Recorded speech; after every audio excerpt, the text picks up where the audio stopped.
Hey race fans, I am excited to bring you guys a very exciting recognition from the team here at M1 Concourse. This year we are announcing Unser Jr. as our 2025 Master of Motorsports.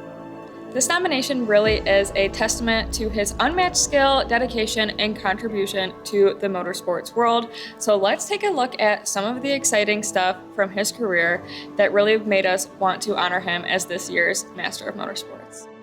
In the early 1980s, a young Unser Jr. made his mark on the racing world. His debut in the CART and IndyCar World Series came in 1982, and it didn't take long before he started turning heads. By 1984, he was standing on top of the podium.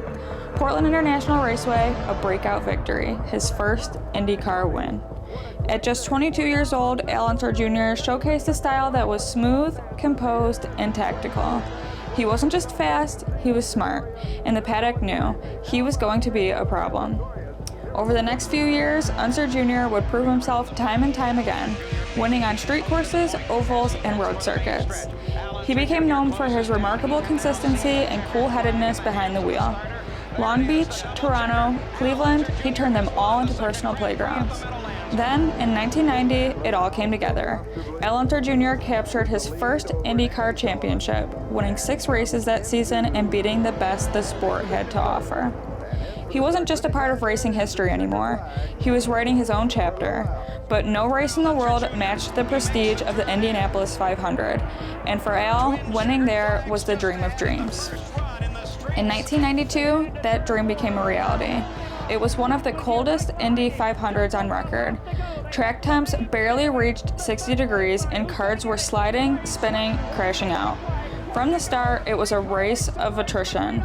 Nearly half the field didn't make it to the finish, but Al Jr. did. Lap after lap, he kept the car under control, staying cool in a race that tested the nerves of even the most experienced drivers.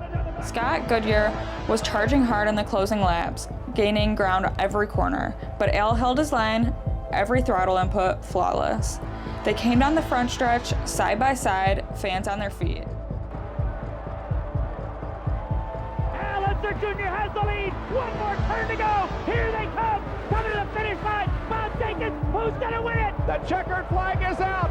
Goodyear makes a move. Little Al wins by just a few tenths of 43 thousandths of a second. That was the difference, the closest finish in Indy 500 history. And in victory lane, Al Jr. was overcome with emotion. Tears streaming, voice shaking, he looked into the cameras and said, "You just don't know what Indy means." But now the world did. Unser Jr. didn't just shine in open-wheel racing. He also proved his skill in the International Race of Champions, a series designated to test driver skill, not machinery. Drivers from NASCAR, Formula One, sports cars, and IndyCar competed in identical cars. No pit strategies, no setups, just raw driving. In 1986, Unser Jr. took his first IROC championship, battling the best in the world and coming out on top. He returned to do it again in 1988, showcasing not just consistency, but the ability to adapt, switching between series and styles without skipping a beat. He won multiple IROC races against legends like Dale Earnhardt, Bill Elliott, and Darrell Waltrip, proving that his driving talent wasn't limited to one discipline. Many say that winning an IROC meant you were the racer's racer.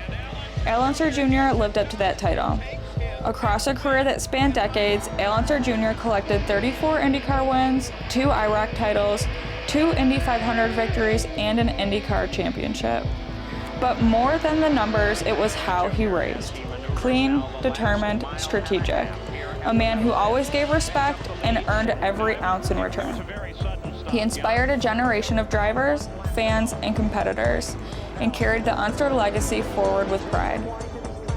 From a first win in Portland, to the yard of bricks at Indy, to the top of the podium in IROC, Unser Jr. wasn't just a part of racing history. He became one of its most unforgettable names. He was little Al to some, but to the world of motorsports, he was and always will be a giant. Just in case Greco came in too deep into the apex. Elliott fourth, Unser Sr. in fifth. From his victories on the track to his influence off of it, Al has really defined what it means to be a true legend in motorsports. So thanks for joining us and celebrating him. And make sure to look at the M1 Concourse website where you can find all of the details on this year's American Speed Fest. For 2025, the dates are October 3rd through the 5th, where you will see all the sights, sounds, and legends of motorsports being honored here. So thanks so much for joining us, and leave a comment below on what you were most excited for or what your favorite memory of Al is.